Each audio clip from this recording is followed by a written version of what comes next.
The use of the ergolines now, mainly because this is the only example of hallucinogens being used ritually in the ancestors of Western European civilization. Starting in 1500 BC and lasting until about 300 AD, when again the Christians started getting more heavily involved in Roman politics.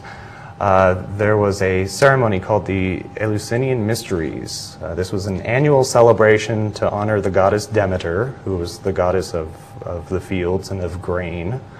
There was a pretty exclusive invitation list in its 1800 years of life. Attendees at this celebration included people like Homer, Cicero, Aristotle, Plato, Sophocles, Pindar, and Aeschylus. And they would get together for 2 or 3 days, and they'd drink something called kykeon, which, judging from what has been written about this and what has been described, was probably a grain-based brew whose hallucinogenic properties were derived from rye ergot fungus. Now we hop ahead a few hundred years to 1943, when a chemist named Albert Hofmann was synthesizing rye ergot derivatives for use in medicine. On April 16th, he accidentally ingested LSD-25, an agent he developed as a blood stimulant for Sandoz. 3 days later, he purposefully ingested LSD, about 250 micrograms. And again, he wrote a really nice account. He went for a bike ride. He rode his bike from like work to home, and to him it took about 5 years to get there. Again, really entertaining reading. So it didn't take too long for the CIA over here in the US to find out that LSD was around and that it had some pretty profound effects on the human mind. So in 1953, the CIA started their MK Ultra experiments. Now these were not experiments in the usual sense that we think of them these days, because these days, we insist on these things like consent to participate in experiments. The CIA was going around and giving people LSD without their knowledge. That actually resulted in 1 or 2 suicides. So finally in '63, that kind of stuff was shut down. While the CIA was goofing around, Tim Leary started some more legitimate research work at Harvard. 1962 came around, and once again Congress started hearing about this LSD stuff and thought that, well, if it's powerful and can be used as a weapon, then we should probably start putting restrictions on it. 1963 is when black market LSD started hitting the streets and the college campuses. It was that same year that Tim Leary was fired from Harvard. He later went on in 1966 to found the League for Spiritual Development, which was based in Millbrook, New York. And by 1970, 1 to 2 million Americans had used LSD. And that leads us into talking about the clinical trials of the 50s and 60s.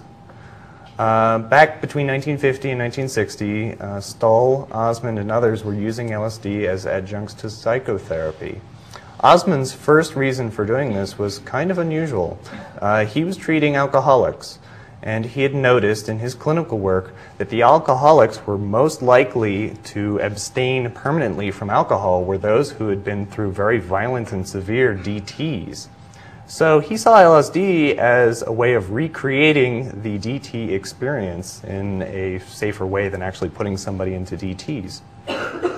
So where things sort of fouled up for Osmond is that he gave his patients the LSD and really tried his hardest to make them have a really bad experience to scare them into not drinking alcohol again. But most of the patients had very positive experiences.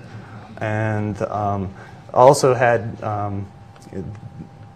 tended to have a sort of shift in their paradigm, a shift in their thinking and in their perspective on their drinking, to the point that the subjects who were given LSD tended to do a little better in terms of remaining abstinent than the people who didn't. 1960 came along, and Cohen at UCLA published a safety paper on LSD. They looked at 5,000 subjects who collectively had taken 25,000 trips. So some pretty good numbers. Per 1,000 LSD ingestions, there were 1.8 psychotic episodes, 1.2 attempted suicides, and 0.4 completed suicides. This those numbers led Cohen to declare LSD an astonishingly safe drug, and that opened the doorway to more human clinical experimentation. One of the most well-known experiments is the Good Friday experiment. It was conducted in 1962 by Walter Pahnke. He took 20 theology students who were psychedelic naive, who had had mystical experiences in their past at some point. He split them into two groups. 10 of them received psilocybin, a pretty healthy dose, and 10 got an active placebo. They got nicotinic acid, which, if given at a high enough dose, causes some tingling and some physical sensation, but isn't, as far as I know, a psychedelic. Gave them the psilocybin and active placebo in a very supportive religious setting. They actually did this in a church. And when all was said and done, 4 out of the 10 people in the psilocybin group had had a mystical experience that day, whereas none in the placebo group had a mystical experience. Later on in 1991, Rick Doblin of MAPS did a follow-up study and talked to most of the people who'd been involved in the Good Friday experiment. And it turns out that most of them from that day had had long-term benefit. Either it had changed some aspect of their relating to God or or their conception of their religion. And none of the people who received psilocybin had any long-term negative effects. Next was the Concord prison experiment, also pretty well known in the literature. This was run by Tim Leary in 1961 through 63. What he did was he did psilocybin-assisted group therapy with prisoners, and his goal was to reduce recidivism. So what they did, they had 12 group sessions over 6 weeks, and for 2 of those sessions, the prisoners received psilocybin. I think also the facilitators took psilocybin. Research was a little different back then. But Leary, in his paper, reported significant improvement in the prisoners' recidivism rates. But later on, again, Rick Doblin did a long-term follow-up study and found that the improvement wasn't as great as Leary had said, and was in fact non-significant statistically. And finally, we come to the Spring Grove experiments. Spring Grove was a state hospital in Maryland, or is a state hospital in Maryland. I actually went to their website, and they had a history of Spring Grove from its, they founded it back in 1600, 1700, and there was no mention of Stan Grof and Walter Pahnke doing these LSD experiments in their hospital. I can't imagine not wanting to talk about this in public. But anyways, so Walter Pahnke and Stan Grof and others in 1963 started the Spring Grove experiments. These were NIMH funded. They received $4 million to conduct these experiments. They gave LSD to alcoholics and addicts, and that of course was based on Osmond and others' experiences with using LSD in treatment of addictions. They also gave it to neurotics and terminal patients. Now, with those last 2 groups, an endpoint is difficult to define, but in the addicts, they did see a significant reduction in relapse rates. The same kind of work continued at both Spring Grove and at the Maryland Psychiatric Research Institute until it finally shut down in 1977. And now we talk about psychedelic prohibition. As I've said before, in '62, Congress started putting restrictions on LSD. This looks like something that they should control a little bit. In 1966, Senate hearings were actually held, and as a result of those, the FDA instituted further restrictions on use and research with LSD.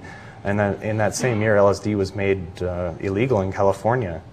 In '68, they stiffened penalties for having LSD, using LSD. And in 1970, that saw the birth of the Comprehensive Drug Abuse Prevention and Control Act, the Part 2 of which was the Controlled Substances Act, and the schedule system, which most of you probably know about, Schedule 1 through 5, Schedule 1 being substances that have no therapeutic or research potential, and without much thought, psychedelics and marijuana were put into Schedule 1. It seems to me that a lot of the decision-making around that time was based on hysteria and fear rather than looking at the available scientific evidence, which of course was still preliminary at that time, but to sort of just take a hatchet to all the work that was going on in research circles, it seemed a little bit like an overreaction, at least in hindsight and from my perspective. Maybe we can talk about that later. So between 1970 and 1990, most legitimate work with psychedelics was done as bench work and as animal research.